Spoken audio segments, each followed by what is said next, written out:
Ang Pilipinas ngayon. Narito na ang pinakamainit na mga balita na nakalap sa bawat sulok ng bansa. Ihahatid sa bawat Pilipino saan man kayo sa mundo. Ang Pilipinas ngayon. Pakinggan ang bawat kaganapan sa bawat lalawigan. Ito ang Pilipinas ngayon.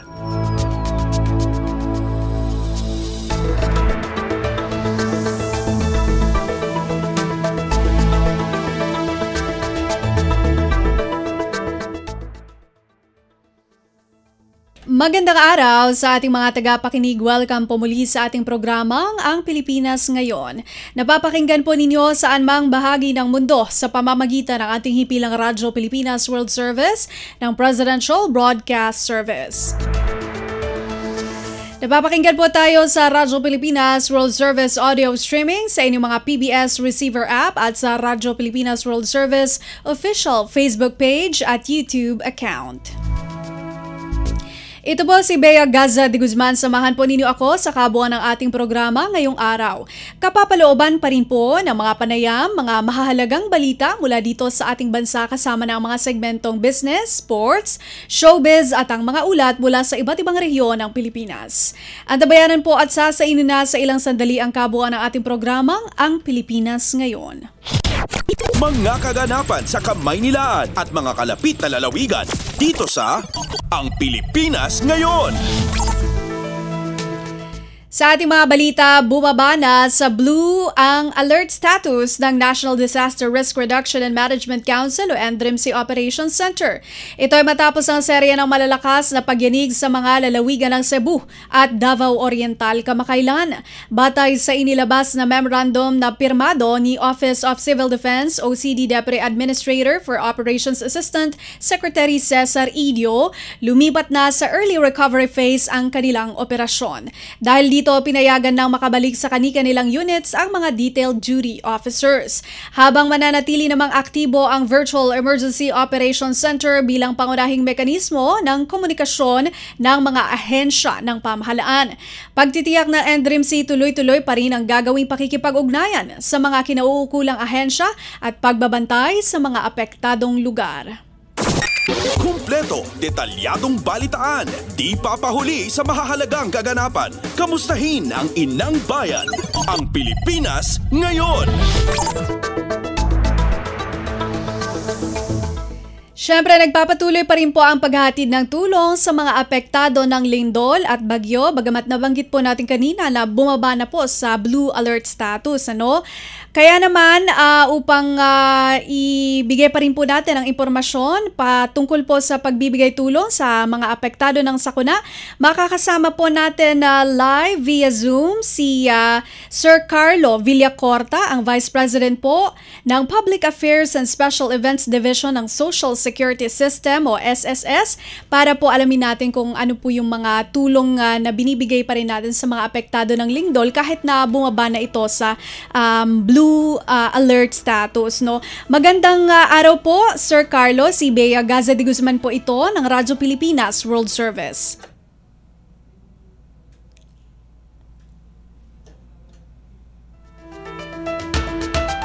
Magandang hapon. Magandang Miss hapon. Bea. Yes. Magandang hapon din po sa lahat ng inyong tagapakinig at tagapanood.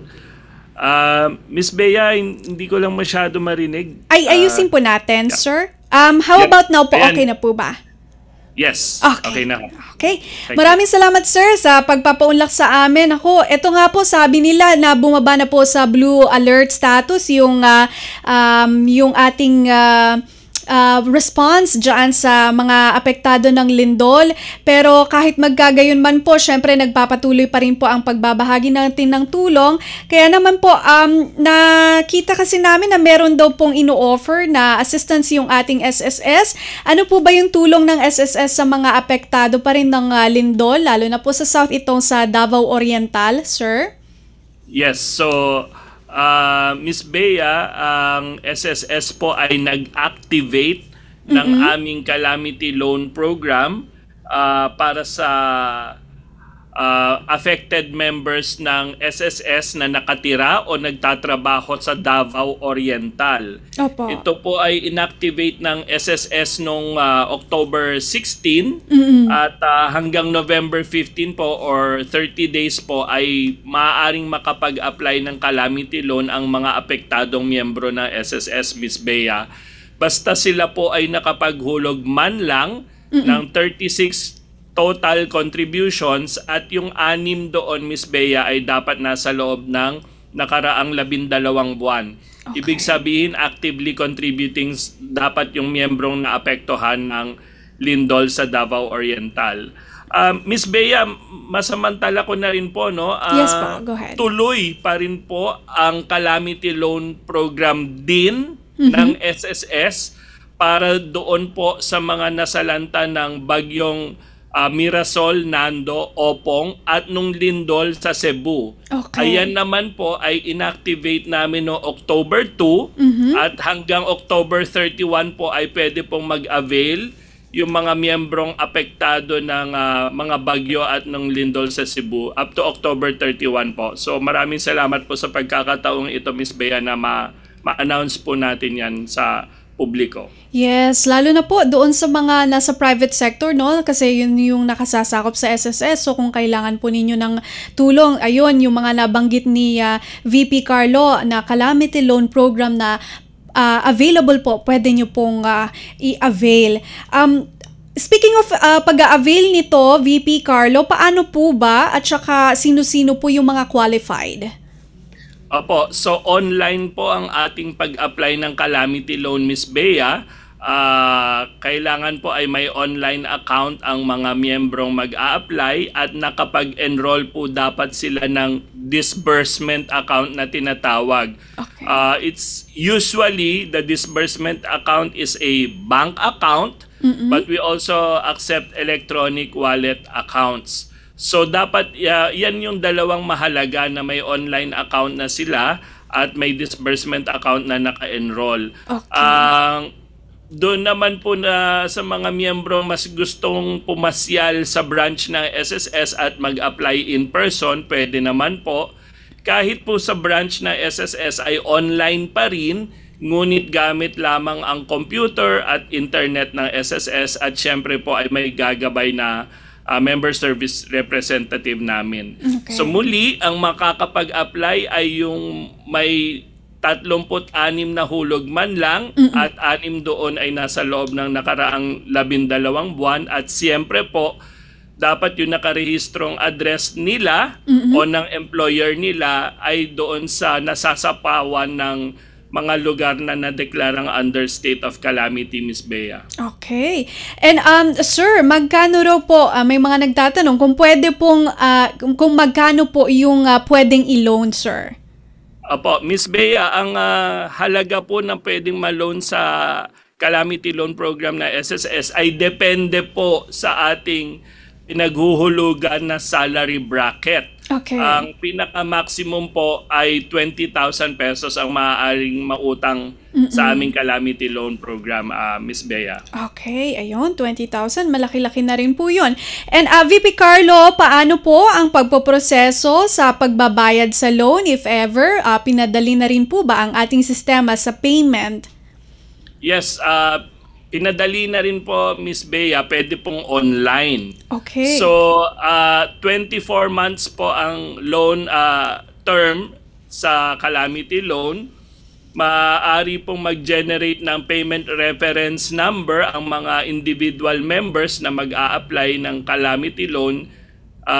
Mag-generate sila ng PRN o payment reference number for loan repayment at doon ay makukuha nila ang PRN na siyang gagamitin nila sa pagbabayad ng monthly amortization. Okay. Miss Bea. Ayun. Miss Bea, Yes po, go ahead. Sabihin ko lamang po, calamity loan ang aming binabanggit dito, ngunit andiyan pa rin po ang mga regular na programa na SSS. Kung kayo ay naapektuhan ng bagyo o lindol, kung kayo nagkasakit, nabalda o namatayan, andyan pa rin po yung mga regular na programa na SSS, yung sickness benefit, disability benefit at death benefit, Miss Bea. Further, samantalahin ko po Miss Bea, bago rin po ang pagpapalawig ng SSS ng aming pension loan program. Okay. Ngayon po ay hanggang 300,000 pesos na po ang pwedeng hiramin ng isang retirement pensioner. Sa kabilang banda, ang survivor pensioner naman po ay maaari na ring mag-apply ng pension loan hanggang 150,000 naman po. Depende po sa kanilang buwan ng pensyon at sa kanilang edad. So kung kayo po ay aktibong miyembro ng SSS, calamity loan po ang para sa inyo. Kung kayo po ay pensioner na, retirement o survivor pensioner, pension loan po ang maaari ninyong pag-isipan. Ayun. Miss Bea, Okay. thank you po. Yes, oo, maganda. At least meron pong option kahit na hindi po sila active member at pensioners po, pwede rin po magkaroon ng pension loan. Ngayon naman po, VP Carlo, pahabol ko lang bago ang inyong final message kasi 'di ba nito lamang Bagyong Ramil naman po ang ating hamon. So meron na rin naman po bang na-activate na ganitong calamity loan program o CLP dito sa ating mga affected naman ng Bagyong Ramil po? Yan po ay aming tutuunan ng pansin, Miss Bea. At as of this interview po ay wala pa ho kaming na-activate. Okay. Pero magko-coordinate po tayo sa aming member loans department para po sa status niyan, Miss Bea. So Okay. paumanhin pa ho muna as of now.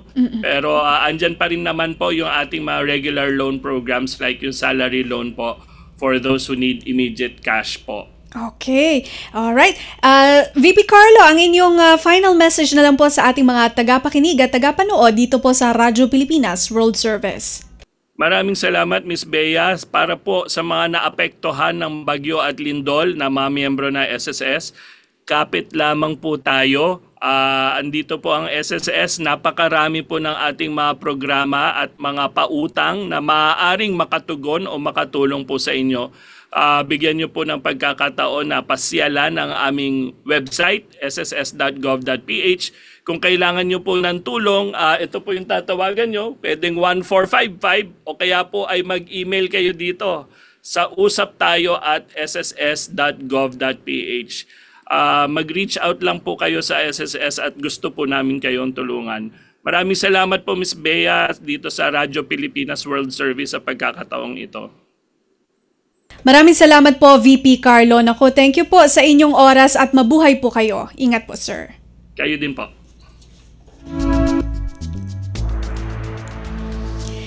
Ayan po, ang ating nakapanayam si Sir Carlo Villacorta, ang Vice President po ng Public Affairs and Special Events Division ng Social Security System o SSS.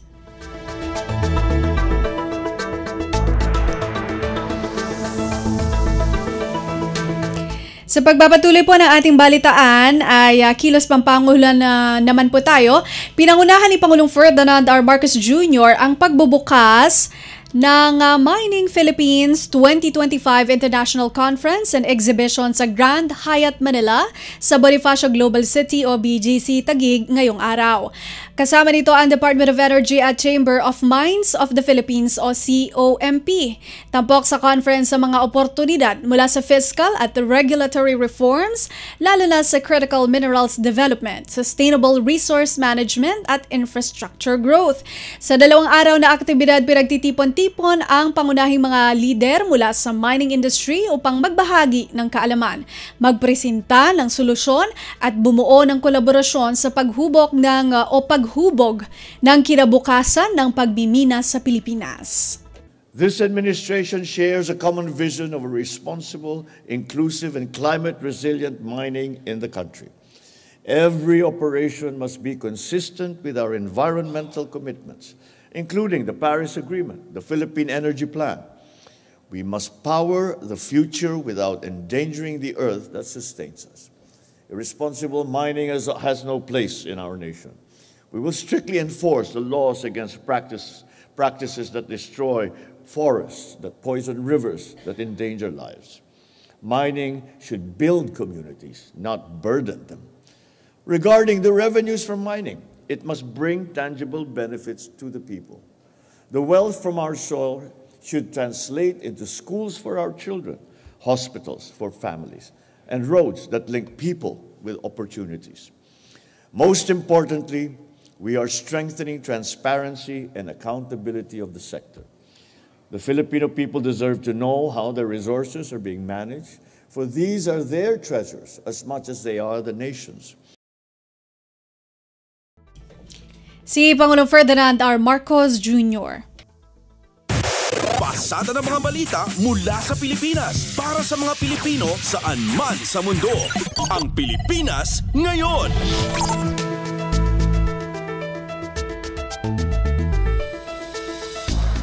Sa iba pang balita, Department of Education o DepEd kumpiyansang bibilis na ang pagtatayo ng mga bagong silid-aralan sa ilalim ng bagong liderato ng Department of Public Works and Highways o DPWH. Detalye ng balita mula kay J. Mark Dagala.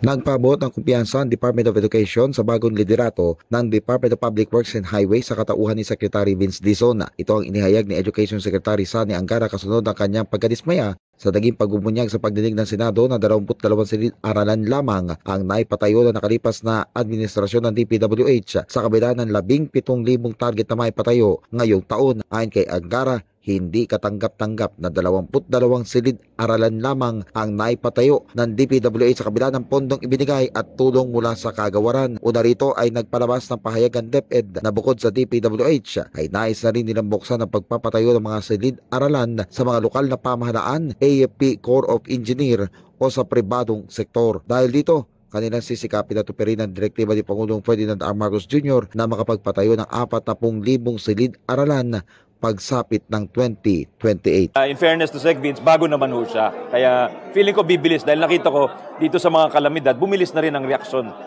ng DPWH. Yun nga, yung lumabas doon sa Senado is that only 22 ang natapos, may 900 na pending, tapos alam naman natin close to 100 or lampas 150,000 yung kailangan nating mga silid-aralan all over the country. Well, the President promised 40,000 and we plan to meet that goal. Ang tinig ni Education Secretary Sani Angara. Para sa Bagong Pilipinas, si Mark Tagala, Radyo Pilipinas, Radyo Publiko. Kumpleto, detalyadong balitaan, di papahuli sa mahahalagang kaganapan. Kamustahin ang inang bayan, ang Pilipinas ngayon. Pondong ibabawas sa Department of Public Works and Highways o DPWH sa susunod na taon, hindi dapat ibuhos sa ayuda programs ayon kay Senador JV Ejercito. Narito si Nympha Asuncion. Giniit ni Senate Deputy Majority Leader JV Ejercito na hindi dapat ibuhos lahat sa mga ayuda program ang pondong itatapyas mula sa mga flood control projects sa ilalim ng binubuong 2026 national budget. Paliwanag ni Ejercito, kung ibubuhos sa mga ayuda gaya ng AIX, tupad at medical assistance ay wala itong magiging balik sa ekonomiya ng bansa. Nangangamba rin ang mambabatas na posibleng maging source pa rin ng korupsyon itong paglalaan ng pondo sa ayuda programs dahil may mga reklamo na siyang natatanggal na hindi buong nakakarating sa mga benepisyaryo ang mga dapat nilang makuhang ayuda. Gitang senador, anumang ibinibigay ng cash ay malapit sa tukso. Umaasa si Ejercito na sa mga infrastructure projects pa rin ilalaan ang bahagi ng pondo mula sa flood control dahil nagdudulot ito ng dagdag na mga trabaho at nagpapasigla ng ekonomiya ng bansa. Gayaan niya ng mga infrastructure projects ng DOTR, mga pasilidad sa tourism areas at health facilities. Narito ang bahagi ng pahayag ni Senador JV. Pero ako po sana, wag naman ho sana lahat sa ayuda kasi wala ho returns to. Anything that is cash is prone to temptation, no? Prone to temptation. So wag naman siguro ilahat dahil we still need infrastructure projects to stimulate the economic growth kasi yan ang may multiplier effect sa ekonomiya natin. Mula Senado para sa Bagong Pilipinas, Nympha Asuncion, Radyo Pilipinas, Radyo Publiko. Pasada ng mga balita mula sa Pilipinas para sa mga Pilipino saan man sa mundo. Ang Pilipinas ngayon. Mas mabilis na paggulong ng mga kaso, asahan na sa liderato ni Ombudsman Remulla. Si Marian Bastasa sa balita. Desidido si Ombudsman Jesus Crispin Remulla na pabilisin ang paggulo ng mga kaso sa ahensya sa ilalim ng kanyang liderato. Ayon kay Ombudsman Remulla, isusulong nito ang pag-amyenda sa mga panuntunan para mapaikli ang tagal ng evaluation at ng preliminary investigation. Target itong matapos ang evaluation sa mga reklamong natatanggap sa loob lamang ng 72 oras at gayon din ang preliminary at fact-finding investigation sa loob naman ng 60 araw. Ito'y para maiwasan ang matagal na pagkaantala sa hustisya at mapanatili ang kredibilidad ng ombudsman sa paghawak ng mga isyong may kinalaman sa katiwalian sa gobyerno. Isinusulong din ni Remulla ang digitalization sa tanggapan para sa paperless at mas mabilis na proseso. May mga cases na nalilibing, hindi umaandar. Mayroon pang sinasabing parking fee sa mga kasong pinafile, pinaparada lang, nawawala, natutulog ng ilang taon, tapos wala nangyayari. So we have to put an end to that. Modernization lang yan. Mula sa Ombudsman para sa Bagong Pilipinas, Mary Anastasa, Radyo Pilipinas, Radyo Publiko. Kumpleto, detalyadong balitaan, di papahuli sa mahahalagang kaganapan. Kamustahin ang inang bayan, ang Pilipinas ngayon. Samantala, tiniyak ni Ombudsman Jesus Crispin Remulla na masusing bubusisiin ang reklamong inihain ni dating Senador Antonio Trillanes IV laban kina dating Pangulong Rodrigo Roa Duterte at Senador Bongo. Ayon kay Ombudsman Remulla, gaya ng ibang kaso, iiral ang due process sa lahat ng hakbang ng investigasyon, gaano man kabigat ang mga aligasyong nakapaloob sa reklamo. Kasama rito ang masusing evaluation at fact-finding process sa reklamo at kung kinakailangan ay isa sa ilalim din ito sa preliminary investigation ng panel of prosecutors ng Office of the Ombudsman.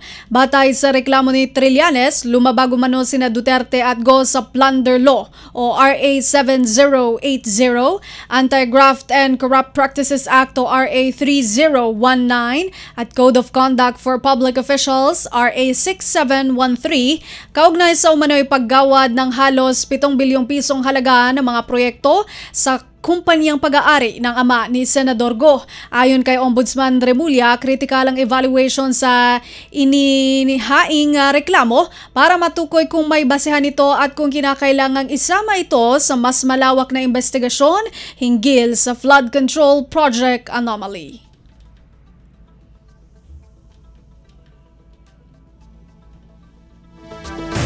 Pasada ng mga balita mula sa Pilipinas para sa mga Pilipino saan man sa mundo. Ang Pilipinas ngayon.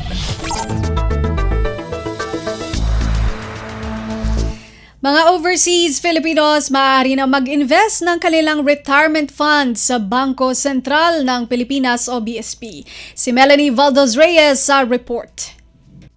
Pinalawak ng Bangko Sentral ng Pilipinas ang access ng mga overseas Filipinos sa mga investment options para sa kanilang retirement savings.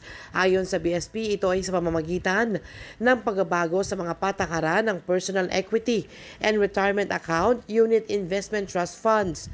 Sa ilalim ng bagong regulasyon, ang pera ay hindi nasakop ng dating limitasyon sa pagmamayari ng mga non-residents sa BSP Securities. Ayon sa lumang patakaran, hindi pinapayagan ng mga non-residents na magmay-ari ng BSP Securities, mga debt instruments na inilalabas ng Central Bank at hindi dapat lumagpas sa 10% ang kabuuang pagmamay-ari nila sa isang UITF. Katulad ito ng mga mutual funds na pinangangasiwaan naman ng mga investment company at nasa ilalim ng Securities and Exchange Commission. Ayon sa BSP, ang hakbang na ito ay bahagi ng kanilang patuloy na pagsisikap na itaguyod ang financial wellness ng mga Pilipino sa bansa o sa ibayong dagat sa pamamagitan ng mas maayos, ligtas at napapanatiling sistema ng pag-iimpok para sa pagreretiro. Para sa Bagong Pilipinas, Melanie Valdes Reyes, Radyo Pilipinas, Radyo Publiko. Kumpleto, detalyadong balitaan, di papahuli sa mahahalagang kaganapan. Kamustahin ang inang bayan, ang Pilipinas ngayon. Tren ng Philippine National Railways o PNR papuntang Camarines Sur babiyahe na sa susunod na buwan. May report si Lawrence Tanhoco. Babalik na ang biyahe ng tren mula sa Naga patungong Lupi Viejo sa Camarines Sur ngayong November 5. Ayon sa Philippine National Railways, ito ay bilang tugon sa direktiba ni Pangulong Ferdinand R. Marcos Jr. at ni DOTR Acting Secretary Giovanni Lopez na pabilisin ang rehabilitasyon ng mga riles at istasyon ng PNR. Sinabi ni PNR General Manager Giovanni Miranda na aabutin lamang ng 1 oras at 39 minutes ang biyahe mula Naga hanggang Lupi Viejo, kung saan mas mabilis kumpara sa halos 2 oras na biyahe sa kalsada. Layunin ng pagbabalik operasyon na maghatid ng mura, ligtas at maayos na transportasyon sa mga residente ng Camarines Sur. Magkakaroon ng 3 biyahe kada araw sa rutang Naga, Lupi Viejo at pabalik. Magsisimula naman sa 15 pesos hanggang 75 pesos ang regular na pamasahe, habang may diskwento pa rin naman para sa mga estudyante, PWD at senior citizens. Kasabay nito, hinikayat ni GM Miranda ang publiko na makipagtulungan sa pagpapatupad ng mahigpit na seguridad upang matiyak ang ligtas na operasyon ng nasabing biyahe ng tren. Mula pa rin dito sa lungsod ng Maynila, para sa Bagong Pilipinas, Lawrence Tanhoco ng Radyo Pilipinas, Radyo Publiko. Pasada ng mga balita mula sa Pilipinas para sa mga Pilipino saan man sa mundo. Ang Pilipinas Ngayon. Paggamit ng C-Trike o converted electric tricycle ay sinusulong ng Cagayan State University. Si Manuel Francisco sa detalye. Ibinahagi ng Cagayan State University Electromobility Research and Development Center ang kanilang environment-friendly innovation na tinawag na C-Trike o Converted Electric Tricycle na binuo sa tulong ng Department of Science and Technology. Kwento ni Project Leader Engineer Michael Orpilla sa Radyo Magazine na dapat masubukan ng iba pang LGUs sa bansa ang pag-convert sa kanilang mga tradisyonal na tricycle. So ang kinagandahan po ito ay wala na po siyang tunog, wala na siyang ingay, wala na rin po itong usok. Mas mura po ito kumpara po sa ating mga imported na e-trike. At the same time, ang kagandahan din po nito is na-preserve po yung ating culture kasi sa iba't ibang lugar, merong kaakibat po ng disenyo ng tricycle natin. Meron pong kultura dyan. We go green pero andun pa rin po yung cultural preservation po. Ang C-Trike technology ay tampok din sa 2025 National Science and Technology Week na ilulunsad sa Laoag City sa darating na November 18 to 21. Mula sa Radyo Magazine para sa Bagong Pilipinas, ito si Manuel Francisco, Radyo Pilipinas, Radyo Publiko. Kumpleto, detalyadong balitaan, di papahuli sa mahahalagang kaganapan. Kamustahin ang inang bayan, ang Pilipinas Ngayon. Delima, kinondena ang pamamaril sa Bicolano broadcaster. Proteksyon ng media dapat pang paigtingin ng pamahalaan. Magbabalita si Kathleen Forbes. Kinundina ni House Deputy Minority Leader at Mamamayang Liberal Party List Representative Leila De Lima ang pamamaril sa broadcaster na si Noel Belen Samar na kalaunan ay binawian ng buhay Martes ng hapon, October 21. Ayon kay De Lima, ang insidente ay patunay na nananatiling isa ang Pilipinas sa mga pinakamapanganib na bansa sa mundo para sa mga mamamahayag. Diin niya tila nasanay na ang publiko na nababalita ang mga pinapatay na tagapagbalita.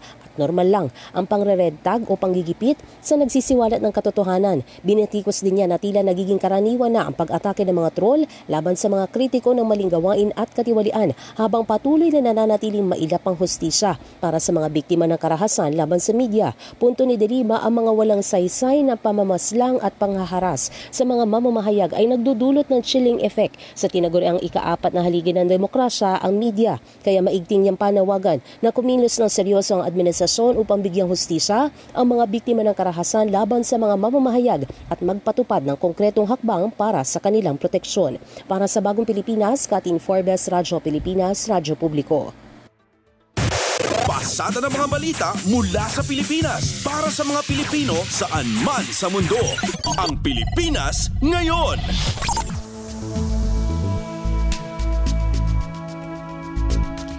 Pinagtibay pa ang digital partnership ng Pilipinas at Thailand. Kasunod dito ng matagumpay na makikipagpulong ni Bran Ferrer Reluao, Special Envoy of the President of the Republic of the Philippines to the Kingdom of Thailand para sa digital communications, innovation, and technology. Layon nito palakasin ang kooperasyon at pag-unlad sa digital innovation, startup development, at inclusive na paglago ng ekonomiya. Buong suporta naman dito ang Embahada ng Pilipinas sa Bangkok. Ilan sa mga nakapulong ni Reluao ay mga leader sa tech, startup at venture capital ng Thailand para talakayin ang mga oportunidad ng innovation at partnership ng dalawang bansa. Kumpleto, detalyadong balitaan, di papahuli sa mahahalagang kaganapan. Kamustahin ang inang bayan, ang Pilipinas ngayon. Ayaw ng patulan ng Armed Forces of the Philippines o AFP ang mga birada ni Davao City Acting Mayor Sebastian Baste Duterte patungkol sa paninindigan ng Pilipinas sa usapin ng West Philippine Sea o WPS. Sa pulong balitaan sa Campo Aguinaldo, sinabi ni AFP spokesperson for the West Philippine Sea, Rear Admiral Roy Vincent Trinidad, uubra naman na niyang makipagtulungan ng Pilipinas sa China sa aspetong pang-ekonomiya. Pero ibang usapan na niya kung nalalagay na sa alanganin ang pambansang interes, partikular na sa mga agresibo at mapangahas na mga hakbang ng China sa naturang karagatan. Una na rito, sinabi ng nakababatang Duterte na mas pipiliin niya ang economic cooperation sa China kaysa tapatan ng military practices ang usapin, lalo't mayorya ng mga produktong ginagamit ng mundo ay mula rito. Pero nanindigan si Trinidad na dapat igit ng Pilipinas kung ano ang para sa mga Pilipino para na rin sa susunod na henerasyon. Pasada ng mga balita mula sa Pilipinas para sa mga Pilipino saan man sa mundo. Ang Pilipinas ngayon. At yan po ang ating nakalap ng mga national news ang tabayanan ng regional news. Magbabalik po ang programang Ang Pilipinas Ngayon makalipas ang ilang mga paalala. Dahil sa sunod-sunod na balita ng mga lindol sa bansa, madalas naririnig natin ang mga terminong magnitude at intensity. Pero ano nga bang pagkakaiba ng dalawa? Ang magnitude ay ang sukat ng enerhiya ng lindol. Sinusukat ito gamit ang mga instrumentong seismograph. Samantala, ang intensity naman ay ang sukatan ng epekto ng lindol. Kung gaano kalakas ang naranasang pagyanig at pinsalang dulot nito sa mga tao at istruktura. Magkaibang datos, pero parehong mahalaga. Katuwang ang Radyo Pilipinas, dapat alerto publiko.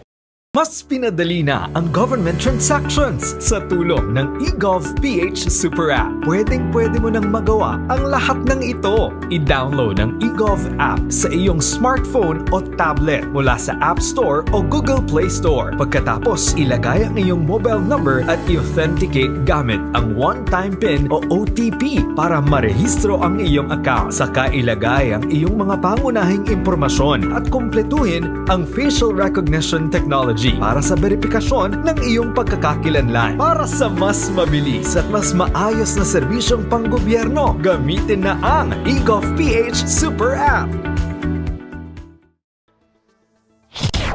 Balita mula sa lalawigan sa bawat rehiyon ng ating bayan.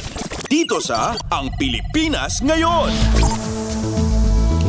Nagbabalik ang programang Ang Pilipinas Ngayon. Narito na po ang mga balita mula sa ating mga kasamahan sa iba't ibang mga rehiyon dito sa ating bansa para sa ating regional news ngayong araw na ito. Mga residenteng nakapagtatag ng maliit na negosyo sa isang bayan sa Pangasinan tumanggap ng tulong pinansyal mula sa DSWD. Si Sara Kayabyab ng RP Dagupan sa balita. Akawat ya tiga 10,000 pesos ya cash assistance ng Lapu Department of Social Welfare and Development o DSWD. Sulabin siyam ya individual jad bali ya bayambang luyaga Pangasinan ya akapan pondar na sarili dan mulaga negosyo. Sayan tulong at Lapod Product Diversification and Development Grant ya akapasilong at Sustainable Livelihood Program ahensya. Akabata na sarayan benepisyaryo na pigarad si kara at 4-piece graduates at matalunggaring ya akapasa at sa Sustainability Plan ya kapasilong at sa usbong phase. Sayan tulong at itera DSWD at sa individual yaman sisikap at bilay dapian makaarom at sa puunan da tapian untan at napabalag da so sa negosyo da. Nanpasalamat so lokal na gobyerno at sa tulong at DSWD at sa kabalian da. Untan met at sari apilin benepisyaryo ya informisa dan pabalaganda so negosyo da tapian aga na sayang so tulong nga interod si kada na sa gobyerno. Manlalapod og Upan City, Sara Kiebiab para Radyo Pilipinas World Service. Balita mula sa lalawigan sa bawat rehiyon ng ating bayan. Dito sa Ang Pilipinas Ngayon. Pamahalang palalawigan ng Mountain Province itinaas ang allowance ng mga atleta at coach na lalahok sa Batang Pinoy sa General Santos City. Magbabalita si Donna Cawisbalyo ng RP Bontoc. In pangato ti provincial government ti Mountain Province ti allowance dagiti atleta ken coaches a makipasat iti Batang Pinoy sa General Santos City. 20 a Muay Thai athletes ti inmuna a pinarubwat ti provincial government iti Biyernes para iti 2025 Philippine Youth Games Batang Pinoy iti nasao a syudad. Sigon ken Sports Development Officer Wilfred Bilog, 21 nga atleta ken coaches ti addaitan sa General Santos City. Inayon na sumarunon tumat ita alawas dagiti atleta manipud probinsya para iti karate, sepak takraw ken kickboxing. Kinuna ni Bilog nga ingato ti provincial government ti financial assistance para kadagiti atleta ken coaches manipud 2,700 pesos iti 5,300 pesos tunggal maysa. Ti opening program ti Batang Pinoy ket maangay iti malam ti Sabado ken agrugi dagiti sports event no October 26 ingana October 30. Manipod dito'y Bontoc DZRA Shack ni Donna Cawisbalyo para iti Radyo Pilipinas World Service. Balita mula sa lalawigan sa bawat rehiyon ng ating bayan. Dito sa Ang Pilipinas Ngayon. Tabuk City social workers nakiisa sa Mental Health Forum para tumulong sa mga apektado dito. Si Renzi Roaquin ng RP Tabuk sa balita. Masapol nga po tayong atendaran ng mental health issues when no problems. Dahito itiin pa kamo ni Miss Alaisa Lumawi, registered psychometrician iti City Health and Services Office, kadagiti City Social Welfare and Development Staff iti naiwaya nga Mental Health Forum. Kunan ni Lumawi, may saritoy kadagiti pressing issues itata kat dagiti social workers kat makatulong dito'y babaan iti nananay nga informasyon when pamayan. Kawayatan iti forum na ibingay kadakwada ka social workers iti epekto iti mental health cause violence, abuse, drug and alcohol misuse, traumatic and long-term stress and depression. Tapos may promote tayo iti nasayat nga kasasayat ti mental well-being in pakamupay ni Lumawi nga salwadan iti physical asalunat makikonek kadagiti mapagtalkan nga gagayem wano tattao ken mintidaran iti positibo a panagpanpanunot. Manipod DZRK Tabuk City, Renzi Roaquin agipagpadamag para iti Radyo Pilipinas World Service. Balita mula sa lalawigan sa bawat rehiyon ng ating bayan.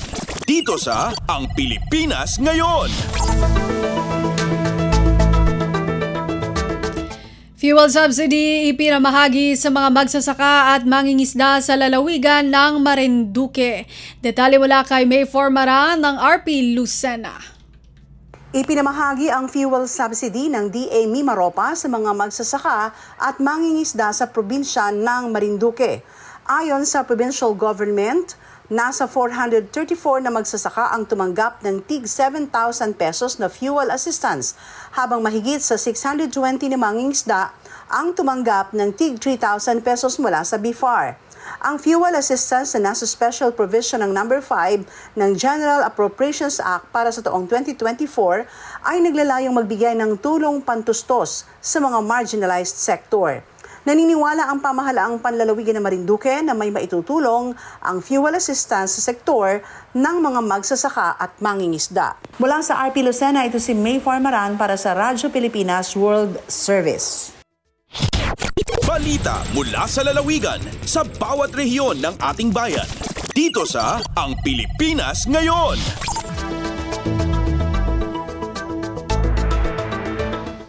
Sugatang white-bellied sea eagle matagumpay na na-turn over sa Kalawit Safari Park. Mag-uulat si Jillian Faye Ibanez ng RP Palawan. Turnover ang Palawan Council for Sustainable Development Staff o PCSDS ang isa white-bellied sea eagle sa Kalawit Safari Park sa Busuanga akalipas ang ilang semana nga pag-atipan kag pagbinantayan. Akaranasang agila ipila sa pakpak nga surrender iyang tauhan ni District Management Division sa Culion Antos ginlipat sa Coron para iyang masusing eksaminasyon. Insay ilalim iyang veterinary treatment iya pag-alaman nga hindi nakabalik pa sa kagubatan dahil sa nasira iyang pakpak sa pamamagitan ni ang koordinasyon iyang DMD Kalamyan niyang pamunuan ng Kalawit. Official rin nga natin over kay Binibining Michael Osauro para sa padayon nga pag-atipan sa ayop. Bakun sa PCSDS sa publiko nga mag-report kung may mga ayop nga nasakitan o nasagay pag maproteksyonan niyang wildlife biodiversity iyang Palawan. Alindigi sa Puerto Princesa, Palawan, Jillian Faye Ibanez, Radyo Pilipinas World Service. Balita mula sa lalawigan sa bawat rehiyon ng ating bayan. Dito sa Ang Pilipinas Ngayon.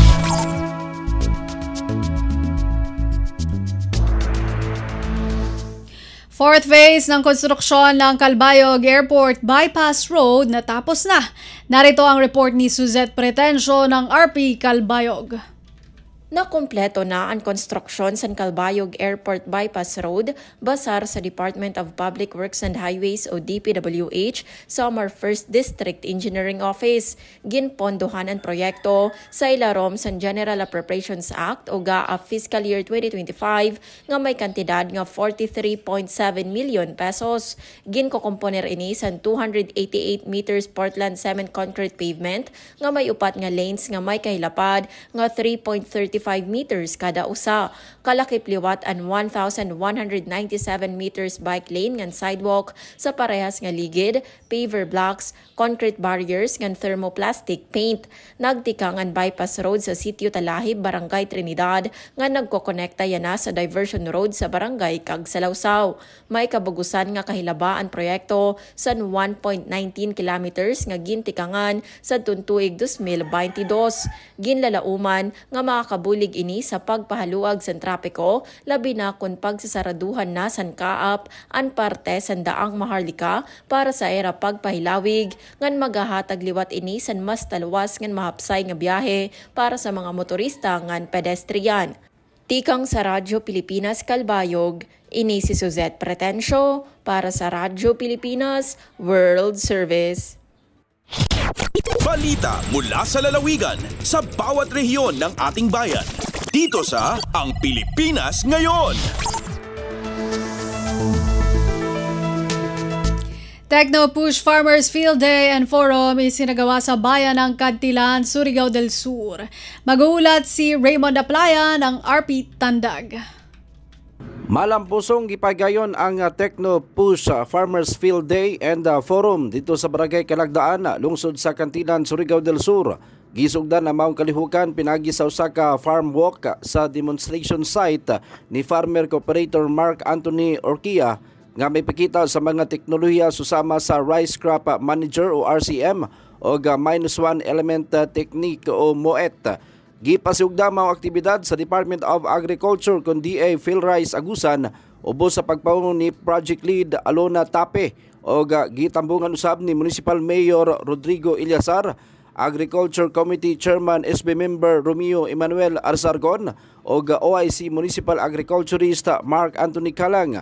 Nasairan nga aktibo sab nga mi partisipar ang mga mag-uuma gikan sa mga barangay sa Kabasan, Parang, Kalagdaan ug Barangay Tigabong.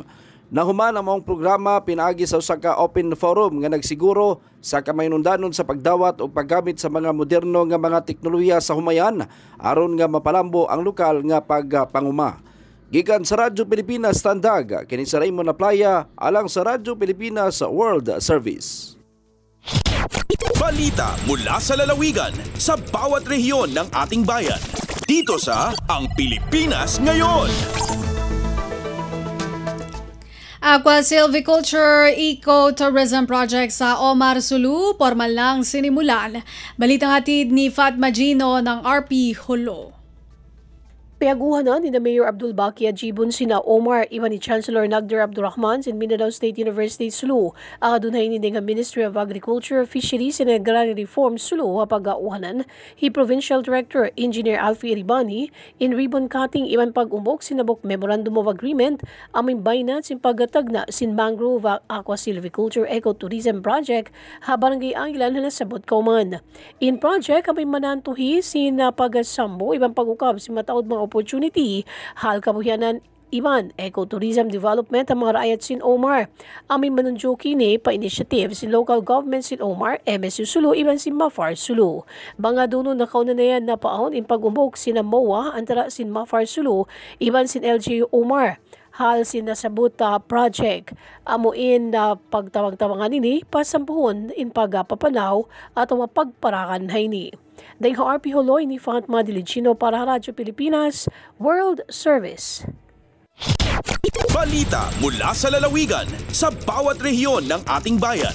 Dito sa Ang Pilipinas Ngayon. Maraming salamat, Fatma Gino. Narinig po ninyo ang mga balita mula po sa iba't ibang lalawigan dito sa Pilipinas. Sa pamamagitan po ng ating regional news, susunod po ang ating balitang negosyo at kalakalan at balitang pampalakasan mula kay Erwin Peñano sa pagbabalik po iyan ng programang Ang Pilipinas Ngayon makalipas ang ilang mga paalala. Garantisadong solusyon at aksyon ang handog sa iyo ng bagong Pilipinas Presidential Action Center. Sundin lang ang mga sumusunod para makakuha ng appointment. Para sa wala pang eGov.ph app account, panoorin ang video para malaman kung paano gumawa ng account. Kung meron ng account sa eGov.ph app, mag-login dito. Saka hanapin ang online registration tab para sa bagong Pilipinas Presidential Action Center. Pindutin ito para makita ang available na government services. Piliin ang serbisyo na iyong kailangan mula sa listahan. I-upload ang requirements ng serbisyong kailangan mo. Pumili ng petsa at oras kung kailan nais pumunta sa bagong Pilipinas Presidential Action Center. I-submit na ang iyong application at bigyan ng pagkakataon na ma-review ang iyong isinumiting requirements. Hintayin ang QR code para sa kumpirmasyon ng iyong schedule. Makakatanggap ka ng text message para malaman kung naaprubahan ito. Sakaling hindi ito maaprubahan, makakatanggap ka rin ng text message para ipaalam ang kulang na requirements sa kasubukang mag-register ulit. Kung nakatanggap na ng kumpirmasyon, maaari nang pumunta sa bagong Pilipinas Presidential Action Center sa napiling schedule, dala ang QR code at ang mga isinumiteng requirements. Huwag kalimutang dumating sa itinakdang araw at oras ng iyong appointment. Pinapaalala rin na siguruhing may kumpirmadong schedule bago pumunta sa bagong Pilipinas Presidential Action Center para maiwasang magpabalik-balik. Simple at user-friendly ang pagpapa-appointment dito, kaya wag nang mangamba dahil sa bagong Pilipinas Presidential Action Center, tulong ay abot kamay na. This is a public service announcement. Discipline is the key. Umiwas sa aksidente sa daan.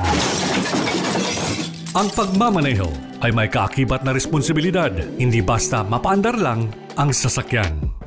Kilatisin ang sarili, ang kahandaan sa manibela, siguruhing inyong konsentrasyon ay hindi magagambala. Importante rin na ating laging isipin, init ng ulo ay huwag pairalin, bagkus kaligtasan ng lahat ang siyang dapat unahin.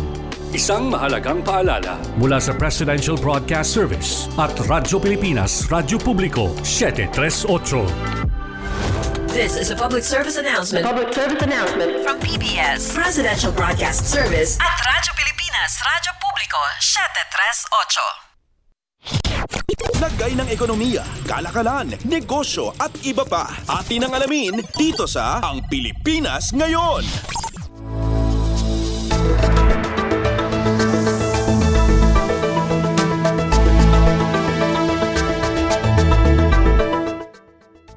Magandang araw, narito na ang mga naungunang balita sa larangan ng pagninegosyo at kalakalan.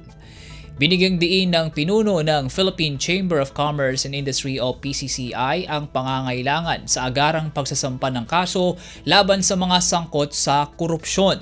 Ayon kay PCCI President Enunina Manguillo, katulad ni Pangulong Ferdinand R. Marcos Jr. ay maski sila ay lubhang nababahala sa tindi ng natuklasang korupsyon sa bansa, kaya naman patuloyan niya sila sa paghahanap ng mga pamamaraan upang ma-address agad ang mga ito. Hiling pa ng grupo sa punong ehekutibo, mabigyan sila ng resulta ng mga investigasyon at tuluyang mapangalanan ang mga totoong nagkasala sa pandarambong sa kaban ng bayan. Kasabay ng panawagan, sinabi ni Manguillo na nakikipagtulungan ang PCCI sa Anti-Red Tape Authority upang masiguro ang implementasyon ng ease of doing business sa bansa na siya namang mga akit sa mga mamumuhunan. Lagay ng ekonomiya, kalakalan, negosyo at iba pa. Atin ang alamin dito sa Ang Pilipinas Ngayon.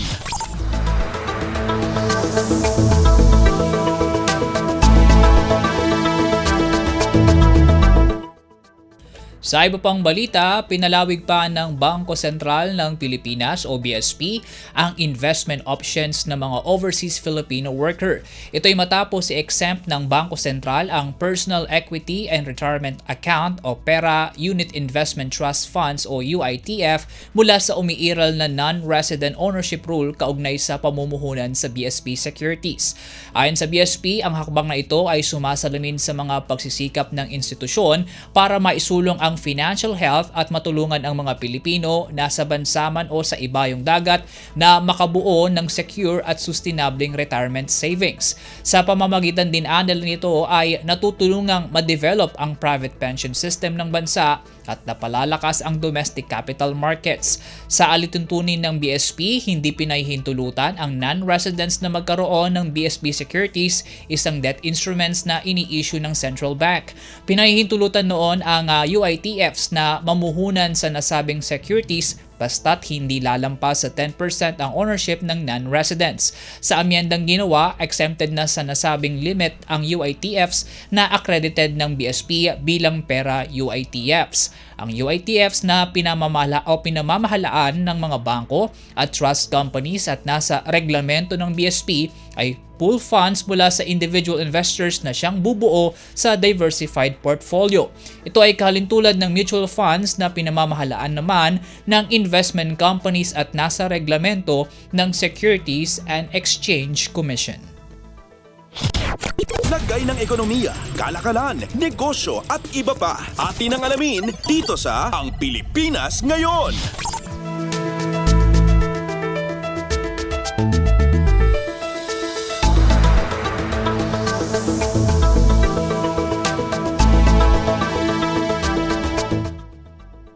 Nagkasundo ang Philippine Amusement and Gaming Corporation o PAGCOR at ang National Privacy Commission o NPC para sa pagpapalakas ng data privacy protection at pagsigurong nakasusunod sa mga regulasyon ang gaming sector sa bansa.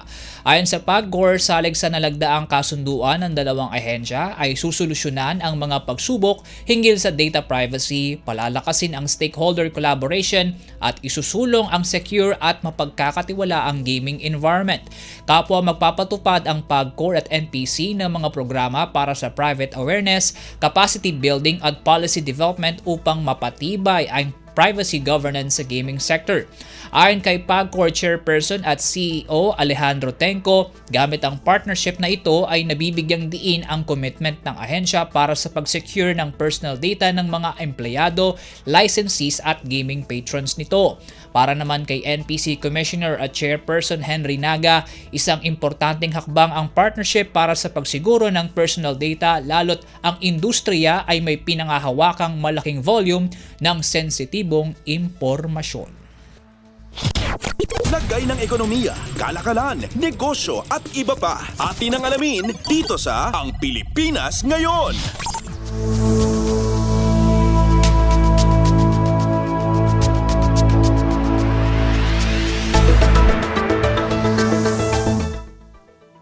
Inanunsyo ng Energy Regulatory Commission o ERC ang nakatakda nitong pagtataas ng feed-in tariff allowance o FEED-all simula Nobyembre ngayong taon. Sa isang pahayag, sinabi ng komisyon na simula susunod na buwan ay itataas na sa humigit 20 centavos per kilowatt hour ang FEED-all mula sa dati nitong rate na lampas 11 centavos per kilowatt hour. Ayon sa ERC, ang FEED-all ay maliit na singil sa bawat consumer ng kuryente at suporta sa renewable energy project sa bansa. Paliwanag ng komisyon, ang FEED-all ay gaya ng isang collective fund na nagbabayad sa FEED-all o FEED-eligible renewable energy producers. Gamit nila ito, nakahihikayat ng karagdagang pamumuhunan sa malinis na enerhiya na siya namang tumutulong para maistablisa ang power supply, mabawasan ang pagdepende sa imported na energy sources at maprotektahan ang kalikasan. Binigyang diin pa ng ERC na dumaan sa maraming public hearing ang hakbang sa pagtataas ng FEED-all at natitiyak na balanse ito para sa sapat na kabayaran sa renewable energy producers at binabawasan ang dagdag na bayaring ipinapasa sa consumer mula sa interest payments. Lagay ng ekonomiya, kalakalan, negosyo at iba pa. Atin ang alamin dito sa Ang Pilipinas Ngayon.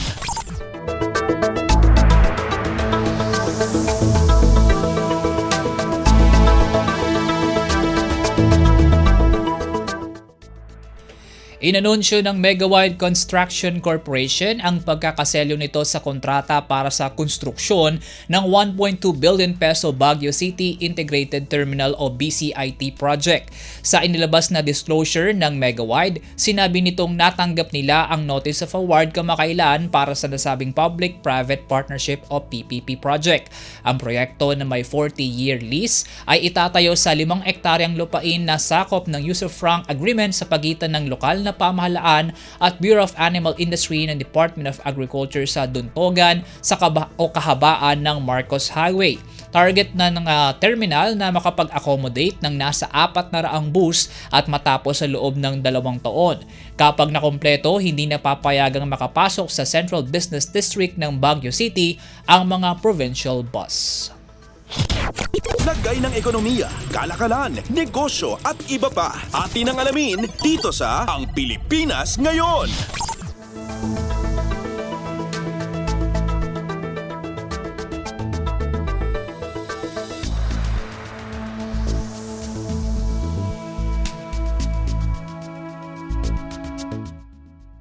At para naman sa ating foreign exchange rates ngayong araw, Oktubre 22, taong kasalukuyan, ang palitan ng piso sa United States dollars ay nasa 58 pesos and 18 centavos, 38 centavos sa Japanese yen, 44 pesos and 83 centavos sa Singaporean dollar, 4 centavos sa South Korean won, 8 pesos and 17 centavos sa Chinese yuan, 7 pesos and 49 centavos sa Hong Kong dollar, 77 pesos and 78 centavos sa United Kingdom pound, 67 pesos and 52 centavos sa palitan sa euro, 41 pesos and 49 centavos sa Canadian dollar, at 15 pesos and 51 centavos sa Saudi Arabian Riyal.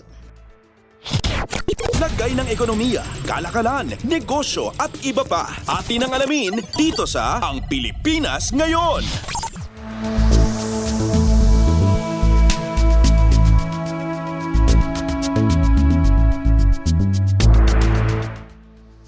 At yan po mga mainit na balita sa larangan ng pagninegosyo at kalakalan. Samantala, ang tabayanan ng sigwada ng mga mainit na sports balita sa pagbabalik po ng Ang Pilipinas Ngayon maya-maya, makalipas lamang po ang ilang paalala. Ding dong! Uy, may safety tips for you. Pwedeng para sa lindol, pero pwede rin pang love life mo. Number 1, iwasan maglagay ng mga babasagin sa mataas na lugar para iwas ma-fall kapag may malakas na lindol. Number 2, make sure na alam ng lahat ang emergency exit para makalabas agad pag ayaw mo na. Kapag tapos na ang lindol.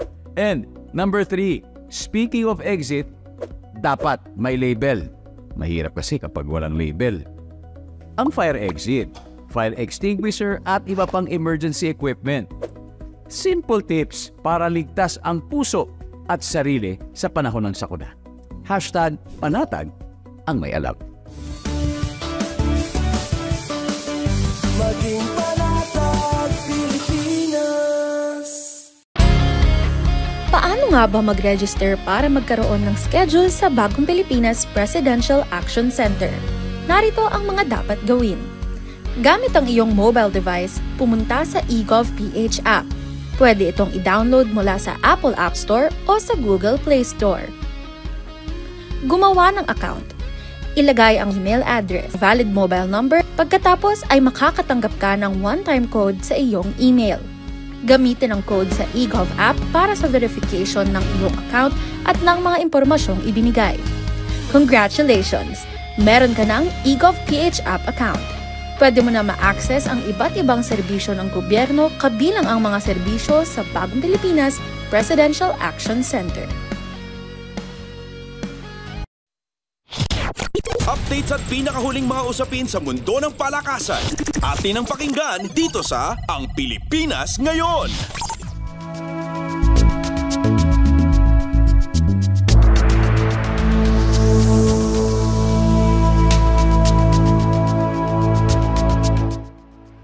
At nagbabalik po ang Pilipinas Ngayon para naman sa sigwada ng mga may init na sports balita. Una sa ating listahan ang tennis. Bigo ang Filipina tennis star na si Alex Ayala na makausad sa singles event ng Guangzhou Open sa China bunsod ng maagang exit sa qualifying match. Martes nang mapayoko ng American opponent na si Claire Liu si Ayala gamit ang 2-6, 6-4 at 6-4 na sets. Sa unang frame ay maganda ang momentum ng 20-year-old Pinay player ngunit kinapos na pagsapit ng ikalawa at last sets. Ito ang unang laban ni Ayala matapos na tumaas sa number 53 ang ranggo nito sa world rankings buhat sa 30 matches. Bagaman bigo sa singles, may inaasahan pang laro sa doubles ang Pinay tennis star, kapartner ang Ukrainian player na si Nadia Kichenok. Makakatapat nina Ayala at Kichenok ang pinagsali puwersa nina Emily Appleton ng United Kingdom at Tang Qianhe ng China. Matapos ang Guangzhou Open, target ni Ayala ang paglahok naman sa Hong Kong Open bago ang pagtatapos ng buwan. Updates at pinakahuling mga usapin sa mundo ng palakasan. Atin ang pakinggan dito sa Ang Pilipinas Ngayon.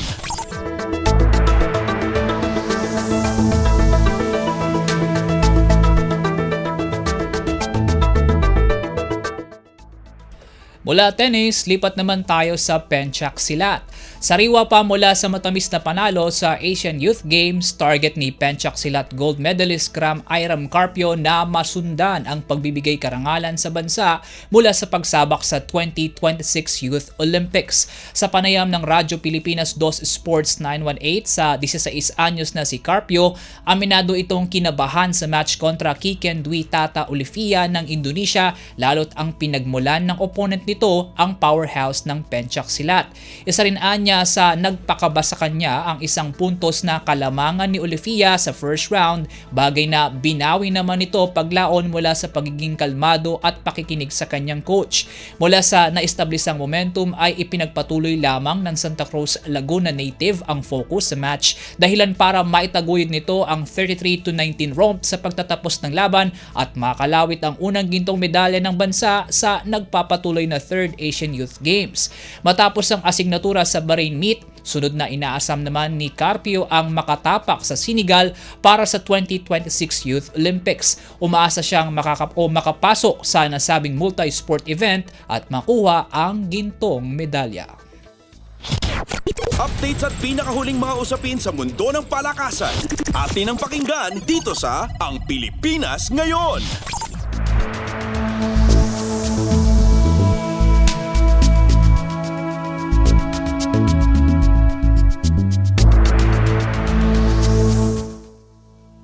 Mula pencaksilat, lipat naman tayo sa basketball. Sisimulan na ng Gilas Pilipinas ang pag-iensayo nito para sa inaasahang pagsabak at pagdepensa sa titulo sa 33rd Southeast Asian Games sa Thailand sa Disyembre. Ayon kay Gilas head mentor Norman Black, ngayong Oktubre 27 ay uumpisahan na ang training ng national squad upang matimpla ang laro ng bawat player. Sa kabila ng maaga-agang pagsisimula ng ensayo ay wala pang katiyakan si Black kung makukumpleto na agad ang pagkikita-kita ng buong pool, lalo't kasalukuyan pang nakasalang sa kani-kanilang liga ang mga bubuo sa SEA Games bound gilas. Ilan sa mga ito ay sina Dave Ildefonso at Jason Brickman na naglalaro pa sa playoffs ng Maharlika Pilipinas at si Bobby Ray Parks Jr. na nasa serbisyo pa ng Osaka Evesa sa Japan Basketball League. Bukod sa tatlo, kasama rin sa Gilas Pool sina Justin Brownlee, Angelo Kuwame, VJ Pre, Matthew Wright, Mike Phillips, Remy Martin at kay Manny Ladi. Mayroon namang bakanting pwesto si Black para ka Jamie Malonzo na kasalukuyang naghahanap pa ng manilipatan sa Japan B-League matapos ang pamamaalam sa Kyoto Hanaris. Target ng Gilas na maitukod ang panibagong paghahari sa buong basketball court ng Southeast Asia matapos ang kampyonatong nasilat nito sa Cambodia SEA Games noong 2023. Inaasahang magiging matindi ang sagupaan sa Thai edition ng regional meet dahil sa mas pinaluwag na eligibility rules ng mga organizer. Updates at pinakahuling mga usapin sa mundo ng palakasan. Atin ang pakinggan dito sa Ang Pilipinas Ngayon.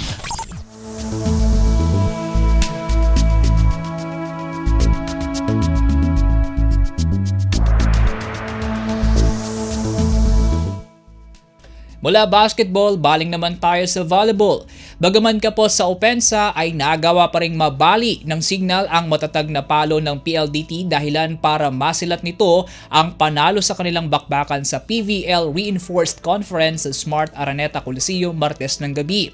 Dikdikan ng dalawang team sa 1 oras at 22 minutong sagupaan, ngunit naipukol pa rin ng Super Spikers ang kalamangan sa tatlong sets, 25-17, 25-22 at 25-21. Sa kabila ng pagiging absent ni top hitter Vanny Gandler dahil sa iniindang injury, nagawa pa rin ng signal na baguhin ang naestablisang 15-0 run ng PLDT at ipako ang tsansang makapasok pa rin sa top 3 ng Group A. Para kay ace playmaker Jel Cayuna, ang laban kontra PLDT ang hinahanap-hanap niyang laro mula sa unang dalawang alat na nalasap ng kanyang team. Dagdag pa nito, nagbunga na rin ang mga pagpupursige nila sa mga nakalipas na laro. Kumamada si Cayuna ng 20 excellent sets at 6 points habang umambag naman ng pinagsamang 32 points na Erica Santos at Ishi Lalungisip. Top scorer naman ng PLDT si Savvy Davidson mula sa nalikang 14 points habang may naipong 10 at 7 points sina Nastia Bavikina at Kim D. Tangan ang kartadang 1-2 at kasalukuyang 4th placer sa standings ng Group A, sunod na asignatura ng signal ang winless NX-led Chameleon sa Sabado. Dahil naman sa naabsorb na talo, baba sa second place ang PLDT, habang abante naman sa pagiging top seeder ang Farm Fresh Foxes na nananatiling malinis ang record. Updates at pinakahuling mga usapin sa mundo ng palakasan. Atin ang pakinggan dito sa Ang Pilipinas Ngayon.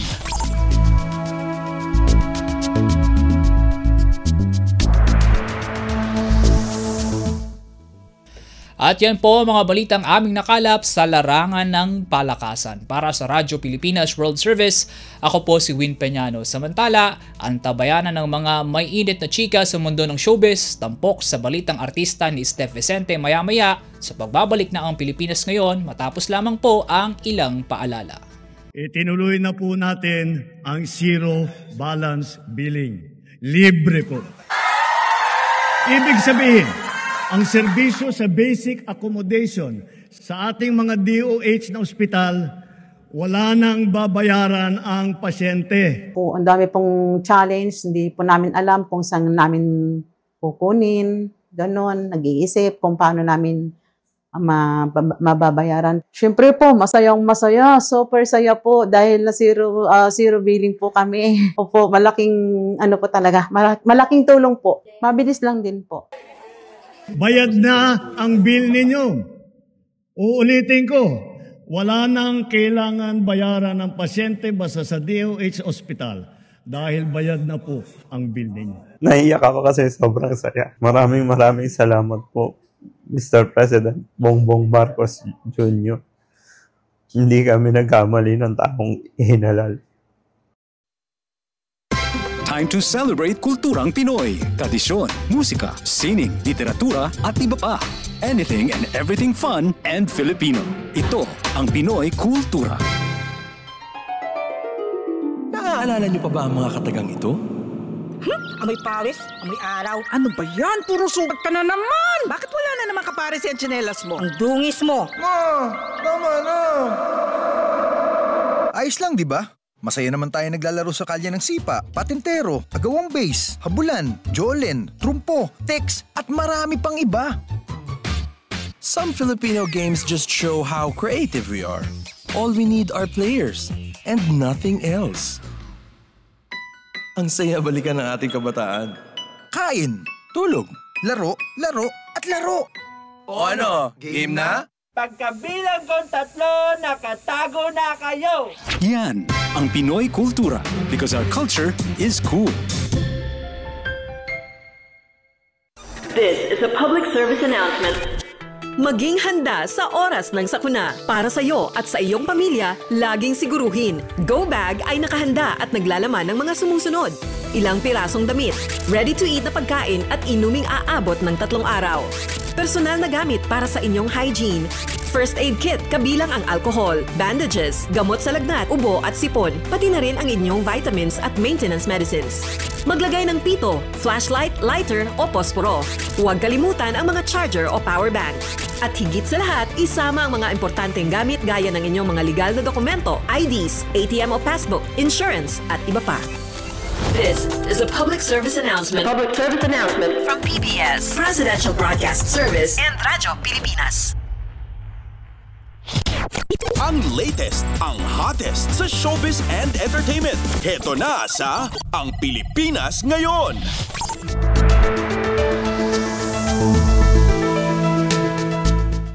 Magandang araw! Nagbabalik na po ang ating programang Ang Pilipinas Ngayon at narito na po ang paboritong segmento ng mga chismoso at chismosa, ang segmentong Balitang Artista. Narito muli ang inyong chikadora, Steph Vicente, upang hatid ang mga pinakamainit na showbiz balita para sa araw na ito. Hindi ko na patagalin pa ang ating introduction at simulan na natin ang ratsyada ng mga chika! Ang latest, ang hottest sa showbiz and entertainment. Heto na sa Ang Pilipinas Ngayon.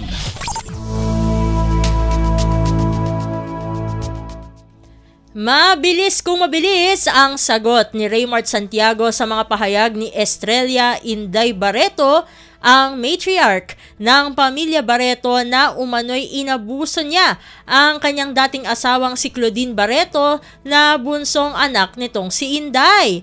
Sa interview nga ni OG Diaz sa kanyang YouTube channel, inakusahan ni Mrs. Barreto si Raymart ng pananakit sa kapatid ni Gretchen Marjorie na physically at emotionally. Sinabi pa niya na nasaksihan ng anak ng dating mag-asawa na si Santino ang umano'y pang-abuso at kinuha rin di umano ni Raymart ang mga ari-arian na nakalaan para sa kanilang mga anak. Mabilis na tumugon si Raymart sa tulong ng mga legal counsel niya mula sa Calleja Law at mariin nga niyang itinanggi ang mga sinabi ni Mrs. Barreto. Sabi nga sa statement ng mga abogado ng aktor, quote-unquote, "It is very unfortunate that Mrs. Barreto opted to resort to publicity to spread this untruthful and slanderous narrative about our client and his marriage with Miss Claudine Barreto, who has likewise repeatedly exploited social media and sought recourse through trial by publicity to discredit our client's name and reputation." Ayon pa sa mga abogado ni Raymart, ang galit daw ni Mrs. Inday ay nagmula sa conjugal land na ibinenta ni Claudine 3 taon na ang nakakaraan nang hindi nalalaman ni Raymart. Quote-unquote, "It appears that the root of Mrs. Barreto's outrage is the conjugal land sold by Miss Claudine 3 years ago absent the knowledge and consent of our client. Our client refuses to partake in any dispute involving or irregularity of that Miss Claudine and her cohorts may have committed. Yan ang dagdag pa sa kanilang pahayag. Kasunod dito ay pinaalalahanan din nila si Claudine at ang pamilya nito na may existing gag order ang magkabilang kampo mula pa noong taong 2023 hanggang ngayon kaugnay ng kanilang kaso. Ang latest, ang hottest sa showbiz and entertainment. Heto na sa Ang Pilipinas Ngayon. Sa iba pang mga chika, hinamon ng kapuso actress na si Jillian Ward ang mga taong nagpapakalat ng fake news na maglabas ng ebidensya at patunayan ang mga bintang laban sa kanya. Iyak nga ng iyak itong si Jillian habang ipinagtatanggol ang sarili sa malilisyosong kwento na ipinakakalat ng ilang grupo ng individual sa social media. Sa panayam sa kanya ng Fast Talk with Boy Abunda, mariing pinabulaanan ng aktres na mayroon siyang sugar daddy. Umiiyak din niyang idinenay na ibinubugaw siya ng sariling ina. Sabi ng dalaga, nagdesisyon siyang magsalita na sa harap ng publiko dahil sobrang pambabastos na ang nararanasan niya mula sa mga bashers at haters sa SOCMED. Quote and quote, noong nagbasa po ako ng comment, sobrang na-hurt na po talaga ako kasi sobra po yung pambabastos ng mga tao because of fake news. So it took me 4 years to speak up about it. Yung pinaka-turning point din po sa akin is yung family ko, binabastos na rin po, especially my mom. So sabi ko, enough na po. Yan ang pagbabahagi ni Jillian. Nilinaw ng aktres na siya ang nagbayad ng pag-aaring second-hand na Porsche Boxster na nabili niya noong 16 years old pa lamang siya sa halagang 1.2 million pesos na mula sa kanyang sariling kinita sa show business. Quote and unquote, may deed of sale din po ako, may resibo ako, my dad has it, tapos ang kinakalat po nila ay sobrang mahal daw niya, tapos may nagbigay daw sa akin. Binili ko po yun with my own money, Tito Boy. Lahat ng meron ako, binili ko with my own money, with my own hard work money. Yung car po na yun, hindi siya kasing mahal ng sinasabi nila. Lahat po yan, may resibo po ako. Lahat ng investments ko, I'm very open about it. Alam po ng GMA lahat ng mga naging investments ko din kasi they are giving me advices, they are guiding me kung paano ko po maalagaan yung iniipon ko, especially my parents. Yan ang explanation pa ni Jillian. Pati raw ang 18th birthday celebration niya ay iniintriga ng netizens na kesyo may isang mayaman at matandang negosyante daw ang nagbayad dito. Quote and unquote, lahat po yun, hindi po ako sobrang gumastos, honestly. And nag-share din po talaga yung GMA and may resibo din po ako ng lahat po ng costings for my debut. Na aside po sa binigay ng GMA, I paid for it with my own money. Yan ang paliwanag ng dalaga. Nilinaw din niya ang chika na may CCTV daw na magpapatunay na may nag-sponsor sa kanyang bonggang debut. Quote and unquote, yun nga po gusto kong sabihin sa kanilang lahat kasi yung sinasabi nila pati po sa mga comments, kinakalat nila na meron daw CCTV footage. Pumupunta daw po ako sa hotels to be with old men na binibigyan po ako ng cars at sinusponsoran yung debut ko. It's not real. Ani Jillian sabay hamon na ilabas ang sinasabing CCTV footage para magkaalaman na. Quote and unquote, nakaka-frustrate na for 4 years, I kept silent and I couldn't defend myself. Lahat po ng mga sinasabi nila hindi po totoo. Lahat po ng meron ako, I got it with my own money. I don't have a secret baby and very open po ako. Open po ako sa fans ko, open po ako sa GMA. Kilala po ako ng GMA. Alam nila kung paano ako tumanda sa industry na to and my parents, I'm very open with my parents, lahat ng friends ko, wala pong katotohanan sa lahat ng sinasabi po nila and I'm very confident about that. Plano namang magdemanda ni Jillian at ng GMA Network ng cyber libel laban sa mga nagpapakalat ng fake news. Ang latest, ang hottest sa showbiz and entertainment. Heto na sa Ang Pilipinas Ngayon. Bongga rin naman ang binansagang pambansang scammer at pambansang marites na si Sian Gaza. Sa Thailand pala siya nag-shooting para sa debut project niya sa streaming platform na Cinepop. May mga kaso raw kasi ito sa bansa.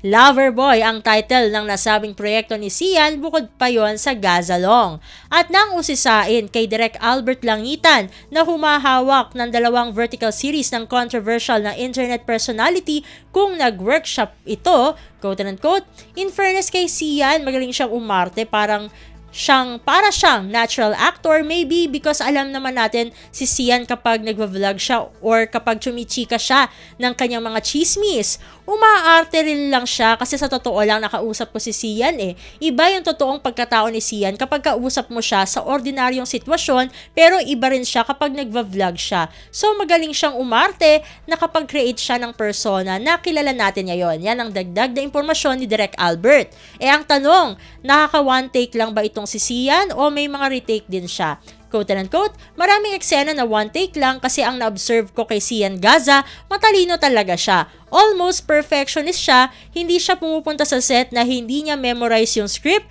na hindi niya alam yung tamang emosyon. Nagko-confer siya sa amin, may isa pa kasing direktor na nag-handle sa kanya, si Direk Zairo, kung ano yung tamang bitaw niya, ano yung tamang emosyon, tapos considering na may drama part din yung pay-per-view niya, ang galing niya ring magbitaw ng seryoso o sa seryosong eksena. Yan ang sabi pa ni Direk. Ang latest, ang hottest sa showbiz and entertainment. Heto na sa Ang Pilipinas Ngayon. Naku, konti lang ang oras natin para sa ating segmentong Balitang Artista. Maraming salamat mga kachismis para sa inyong pagkinig sa ating segmento. Ako muli ang inyong sikadora, Steph Vicente, para sa Radyo Pilipinas World Service. Nagbabalik na po ang ating kasamang si Bea Gaza de Guzman. Ang latest, ang hottest sa showbiz and entertainment. Heto na sa Ang Pilipinas Ngayon.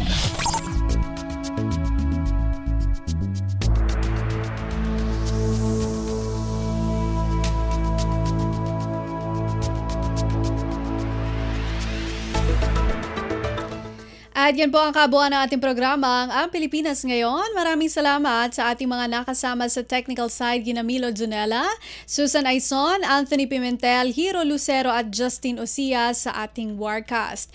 Maraming salamat din sa ating executive producer, Steph Vicente, na siya ring tagapaghatid ng Showbiz Balita, sa mga nagulat mula sa iba't ibang lalawigan ng ating bansa para sa ating regional news, kay Erwin Peñano para sa Balitang Business at Sports, at maraming salamat din sa ating station manager, Mr. Ray Sampang. Maraming salamat din sa ating mga OJTs, kina John Wilfred Corimo at Adrian Mark Gregorio ng Technological Institute of the Philippines. Hanggang sa susunod na edisyon ng ating programang Ang Pilipinas Ngayon, ito po si Bea Gaza de Guzman. Magandang araw. At yan ang Pilipinas Ngayon. Muling samahan sa parehong oras at alamin ang pinakahuling mga kaganapan at balita saan man kayo naroon. Ang Pilipinas Ngayon.